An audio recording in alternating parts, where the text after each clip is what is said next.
Улаанбаатар хотын нийтхүү амын 60 гаруй хувь нь гэр хороололд амьдардаг. Таач бас гэр хороололд амьдардаг байж болох юм. Тийм бол усны худаг, автобусны буудгал, цагдаагийн хилтэс, өрхийн имлэг хаана байдгийг мэдхүү. Танай хороонд сургууль, цэцэрлэг байдаг болов уу? Үерийн аюултай бүс яг хаагур байдгийг мэдхүү. Хэрвээ та өөрийн хорооны талаар бодиттой мэдээлэл авахыг хүсвэл www.manayhoroo.cgmail цахим хаягаар орж үзхийг зөвлөж байна. Та манай хороо цэгийн цахим уудаснаас эхлээд амьдардаг хороогоо сонгоно. Ингэснээр та бодит газрын зураг дээр өөрийн хорооны хил хязгаар, хэсгийн хил, автобусны буудал, усны худаг, засмал зам, цэцэрлэг, сургууль, цагдаагийн хилтэс, гэмт хэрэг гарч болзошгүй газрууд, годомжны гэрэлтүүлэг, үерийн аюултай бүс, өрхийн имлэг, албан бос хогийн цэгүүдийн байршлыг маш тодорхой харж болохоос гадна өөрийн хорооны нийтийн үйлчилгээний чанар, хүртээмжийг цаг хугацаа, орон зайны хувьд тодорхой харж дүгнэлт хийж болно. Мөн хорооны нэгдсэн зураглаас та өөрийн хорооны нийтхүү ам, газар нутгийн хэмжээ, өрхийн тоо,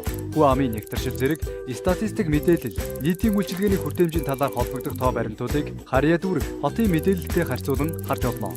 Эдгээр мэдээллийг агуулсан газрын зургуудыг хүссэн хэмжээгээр татан авч хэвлэх боломжтой.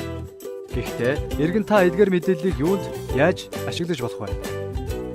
Хэрвээ та амьдарч байгаа орчиндөө бодиттой өөрчлөлт оруулахыг хүсэж байгаа бол мэдээлэлтэй хүн хүчтэй гэгчлэн та өөрийн харьяа хорооны хөгжлийн төлөвлөлтөнд саналаа хүргүүлэхдээ энэхүү газрын зураглалыг үндэслэл болгон хувь нэмрээ оруулж чадна. Улаанбаатар хотын гэр хорооллын иргэдийн оролцоотой хороодын газрын зураглал мэдээллийн санд тавтай морилно. www.manayhoroo.cgmail